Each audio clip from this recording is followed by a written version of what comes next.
اب تلک منظر فانی کی میں رونق دیکھوں مولا۔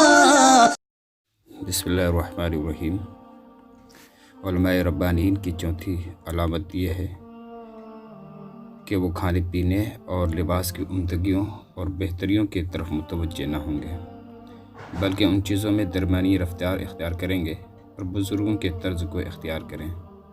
ان چیزوں میں جتنا کمی کی طرف ان کا میلان بڑھے گا، اللہ جل جلالہ سے اتنا ہی اس کا قرب بڑھتا جائے گا، اور علماء آخرت میں اتنا ہی اس کا درجہ بلند ہوتا جائے گا۔ اسی کے تحت حضرت شیخ ابو حاتم کا ایک عجیب قصہ ہے، جس کو شیخ ابو عبداللہ الخواص، جو حضرت شیخ ابو حاتم کے شاگردوں میں ہے، نقل کرتے ہیں۔ وہ کہتے ہیں کہ ایک مرتبہ حضرت شیخ حاتم کے ساتھ موضع رائے میں، جو ایک جگہ کا نام ہے، گیا۔ 320 آدمی ہمارے ساتھ تھے۔ ہم حج کے ارادے سے جا رہے تھے۔ سب متوکلین کی جماعت تھی۔ ان لوگوں کے پاس توشہ سامان وغیرہ کچھ نہ تھا۔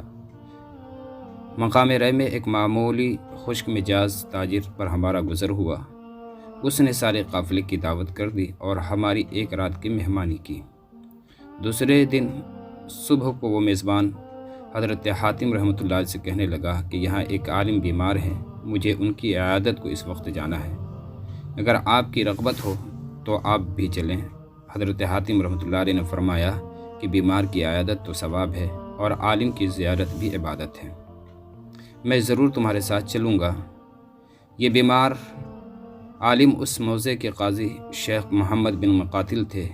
جب ان کے مکان پر پہنچے تو حضرت حاتم رحمہ اللہ تعالیٰ عنہ سوچ میں پڑ گئے کہ اللہ اکبر، ایک عالم کا مکان اور ایسا اونچا محل۔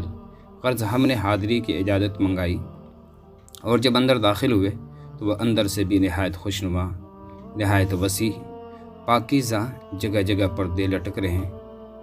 حضرت حاتم رحمہ اللہ تعالیٰ عنہ ان سب چیزوں کو دیکھ رہے تھے اور سوچ میں پڑے ہوئے تھے۔ اتنے میں ہم قاضی صاحب کے قریب پہنچے تو وہ ایک نہایت نرم بستر پر آرام کر رہے تھے۔ ایک غلام ان کے سرہانے پنکھا جھیل رہا تھا۔ وہ تاجر تو سلام کر کے ان کے پاس بیٹھ گئے اور مجاز پرسی کی۔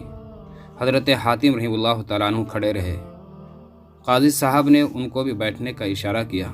انہوں نے بیٹھنے سے انکار کر دیا۔ قاضی صاحب نے پوچھا، آپ کو کچھ کہنا ہے؟ انہوں نے فرمایا، ہاں، ایک مسئلہ دریافت کرنا ہے۔ قاضی صاحب نے فرمایا، کہو۔ انہوں نے کہا کہ آپ بیٹھ جائیں۔ غلاموں نے قاضی صاحب کو سہارا دے کر اٹھایا کہ خود اٹھنا مشکل تھا، وہ بیٹھ گئے۔ حضرت حاتم رحمہ اللہ تعالیٰ عنہ نے پوچھا کہ آپ نے علم کس سے حاصل کیا؟ انہوں نے فرمایا، معتبر علماء سے۔ انہوں نے پوچھا کہ ان علماء نے کس سے سیکھا تھا؟ قاضی صاحب نے فرمایا کہ انہوں نے حضرات صحابہ کرام رضوان اللہ اجمعین سے۔ حضرت حاتم نے پوچھا، صحابہ کرام نے کس سے سیکھا تھا؟ قاضی صاحب نے فرمایا، جناب نبی کریم صلی اللہ علیہ وسلم سے۔ حضرت حاتم، حضور اکرم صلی اللہ علیہ وسلم نے کس سے سیکھا تھا؟ قاضی صاحب نے فرمایا کہ حضرت جبرائیل سے۔ حضرت حاتم نے فرمایا کہ جبرائیل نے کس سے سیکھا تھا؟ قاضی صاحب نے فرمایا کہ اللہ جل جلالہ سے۔ حضرت حاتم نے فرمایا کہ جو علم حضرت جبرائیل نے حق جل جلالہ سے لے کر جناب نبی کریم صلی اللہ علیہ وسلم تک پہنچایا، اور حضور صلی اللہ علیہ وسلم نے صحابہ کو عطا فرمایا، اور صحابہ کرام نے معتبر علماء کو اور ان کے ذریعے سے آپ تک پہنچا، اس میں کہیں یہ بھی وارد ہے کہ جس شخص کا جسم میں مکان اونچا ہو اور بڑا ہوگا، اس کا اتنا ہی درجہ اللہ جل جلالہ کے یہاں بھی زیادہ ہوگا۔ حضرت قاضی صاحب نے فرمایا کہ نہیں، یہ اس علم میں نہیں آیا ہے۔ حضرت حاتم رحمہ اللہ تعالیٰ نے فرمایا، اگر یہ نہیں آیا ہے تو پھر اس علم میں کیا آیا ہے؟ حضرت قاضی صاحب رحمۃ اللہ علیہ نے فرمایا کہ اس میں یہ آیا ہے کہ جو شخص دنیا سے بے رغبت ہو، آخرت میں رغبت رکھتا ہو، فقراء کو محبوب رکھتا ہو، اپنی آخرت کے لیے اللہ جل جلالہ کے یہاں ذخیرہ بھیجتا رہتا ہو، وہ شخص حق تعالیٰ کے یہاں صاحب مرتبہ ہے۔ حضرت حاتم رحمہ اللہ تعالیٰ عنہ نے فرمایا کہ پھر آپ نے کس کا اتباع اور پیروی کی؟ جناب نبی کریم صلی اللہ علیہ وسلم کی، حضور صلی اللہ علیہ وسلم کے صحابہ کی، متقی علماء کی، یا فرعون اور نمرود کی؟ اے برے عالموں، تم جیسوں کو جاہل دنیا اور جو دنیا کے اوپر اوندھے گرنے والے ہیں دیکھ کر یہ کہتے ہیں کہ جب عالموں کا یہ حال ہے تو ہم تو ان سے زیادہ برے ہی ہوں گے۔ یہ کہہ کر حضرت حاتم رحمہ اللہ تعالیٰ عنہ تو واپس چلے گئے، اور قاضی صاحب کے مرض میں اس گفتگو اور نصیحت کی وجہ سے اور بھی زیادہ اضافہ ہو گیا۔ لوگوں میں اس کا چرچا ہوا تو کسی نے حضرت حاتم رحمہ اللہ سے کہا کہ تنافسی رحمہ اللہ تعالیٰ عنہ جو قزوین میں رہتے ہیں، قزوین مقام رئیس سے 27 فرسخ یعنی 81 میل ہے، وہ ان سے بھی زیادہ رئیسانہ شان میں رہتے ہیں۔ حضرت حاتم رحمہ اللہ تعالیٰ عنہ ان کو نصیحت کرنے کے ارادے سے چل دیے۔ جب ان کے پاس پہنچے تو کہا کہ ایک اجمی آدمی ہے جو عرب کا رہنے والا نہیں ہے، آپ سے یہ چاہتا ہے کہ آپ اس کو دین کی بالکل ابتدا سے یعنی نماز کی کنجی وضو سے تعلیم دیں۔ تنافسی رحمہ اللہ تعالیٰ عنہ نے کہا بڑے شوق سے۔ یہ کہہ کر تنافسی رحمۃ اللہ علیہ نے وضو کا پانی منگایا، اور تنافسی نے وضو کر کے بتایا کہ اس طرح سے وضو کی جاتی ہے۔ حضرت حاتم رحمہ اللہ تعالیٰ عنہ نے ان کے وضو کے بعد کہا میں آپ کے سامنے وضو کر لوں تاکہ اچھی طرح ذہن نشین ہو جائے۔ تنافسی رحمۃ اللہ علیہ وضو کی جگہ سے اٹھ گئے، اور حضرت حاتم رحمہ اللہ تعالیٰ عنہ نے بیٹھ کر وضو کرنا شروع کیا، اور دونوں ہاتھوں کو 4 مرتبہ دھویا۔ تنافسی رحمۃ اللہ علیہ نے کہا یہ اسراف ہے، 3 مرتبہ دھونا چاہیے۔ حضرت حاتم رحمۃ اللہ علیہ نے کہا سبحان اللہ العظیم، میرے ایک چلو پانی میں تو اسراف ہو گیا، اور یہ سب کچھ جو ساز و سامان میں تمہارے پاس دیکھ رہا ہوں اس میں اسراف نہ ہوا۔